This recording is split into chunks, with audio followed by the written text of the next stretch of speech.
Hello Stampers, Danny Garola here from Stampin' the Pink Barn. So I have a really cool stamp set that I want to show you guys how it works today.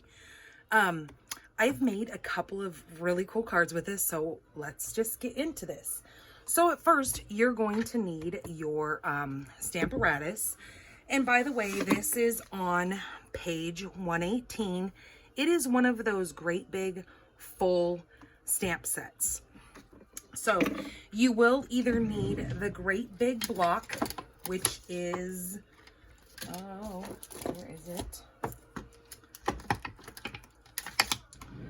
You're gonna need the great big block. Now I can't find it, but it is in my case. So you're gonna need this one right here. If you don't have the Stamparatus, that is F block. But we are going to be using the Stamparatus today. All right, so you will find all the dimensions and how to make these cards over on stampinthepinkbarn.blogspot.com. If you do not have a demonstrator and you are looking for one, I would love to meet all your stamping needs for you.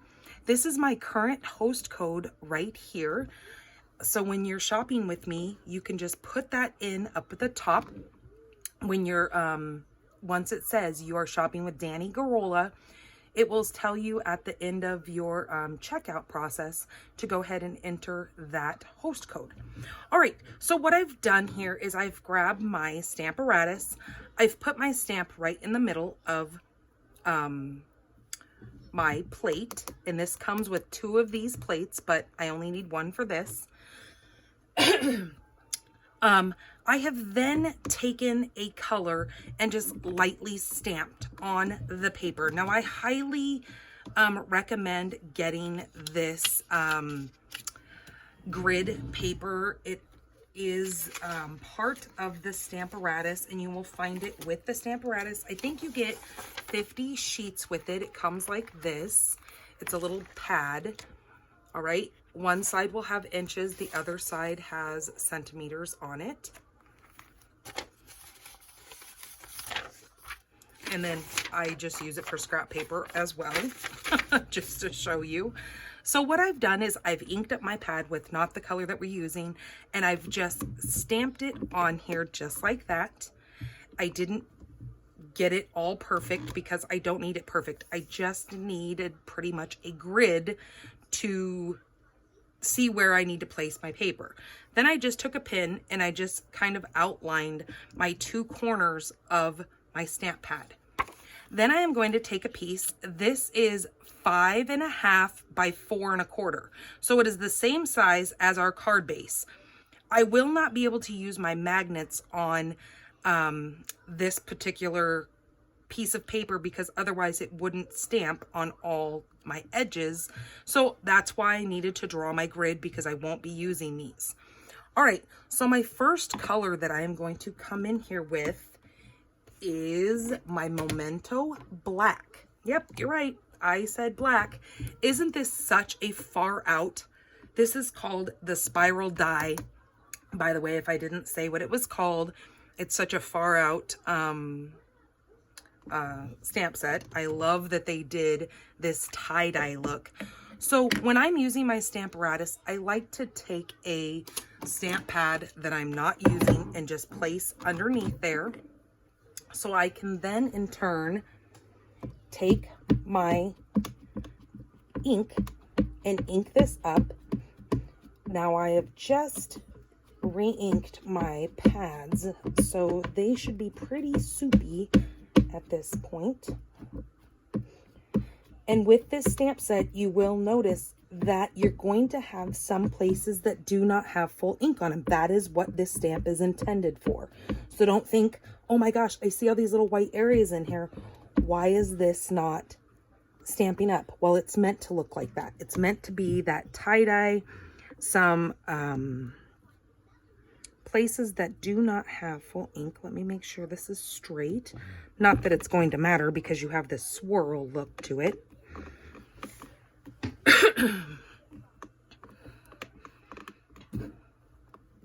So that was Memento Black. Okay, just make sure I hold that down so that ink gets adhered to that sheet. Okay, just like that. Now, if I have some of these areas that I don't think got enough ink, the good thing with this is I can ink this up again and I can go at it because I already knew where my paper was sitting. So I can just come back in here and ink that up. Okay, just like that. All right, now I am going to take my chamois. I'm just going to wipe this off. You could also use a baby wipe. I just advise using a name brand baby wipe so you don't get the lint that comes off some of the cheaper baby wipes. Okay, just like that. Now I'm going to take this piece here and I'm just going to spin it around just like that. Okay, so as you can see, I've just spun it completely around. Now I am taking pumpkin pie.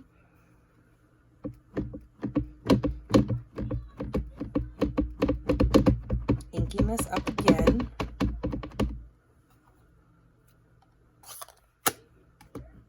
And then I'm going to do it again.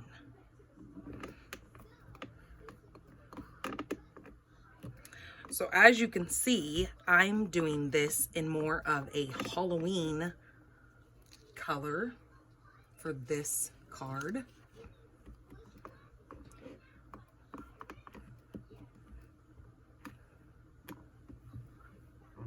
And so that's stuck to that ink. So just like that. What do you guys think? Isn't that so cool? Oh, I love it. So let me show you the card that I made using this piece. I made this card right here. This is using the Frightfully Cute stamp set and bundle. So I used the spider web die, and then this is from the stamp set. And then I just ran this through one of our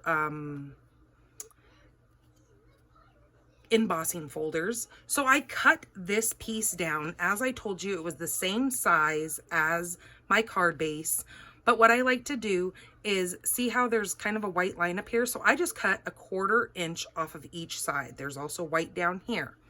So then I know that my card is going to have that nice inked up part on my outside.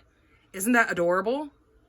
All right, let's do this in kind of a Christmas card look. Now I have not made the actual card because this just kind of came to me, because those of you who know me know that I am a freak about when I buy my sets, I like to make them versatile. Okay, so there's my next piece of paper. Again, that is 5.5 by 4.25. So I'm just going to use red this time. This is real red. I'm going to ink this up.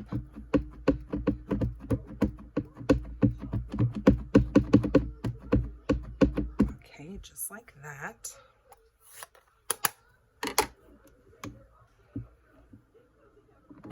Lay that down right on my paper. I am using basic white cardstock. Just let that sit there and soak in for a few minutes.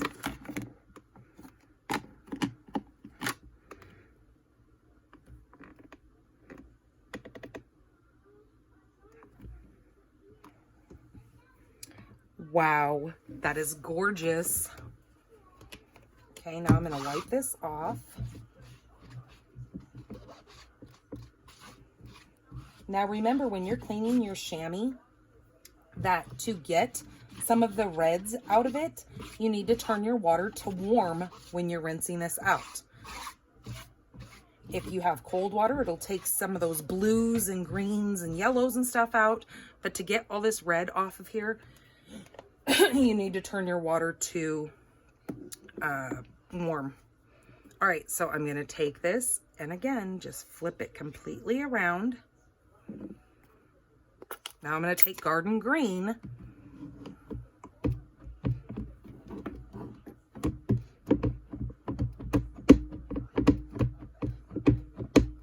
Ink this up.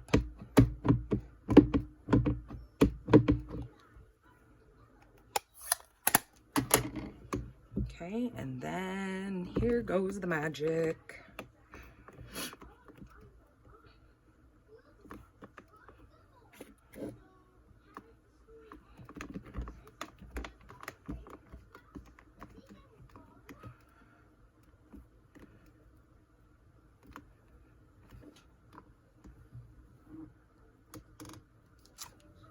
Oh my goodness gracious. Okay, well, I think I found my new inspiration for my Christmas cards.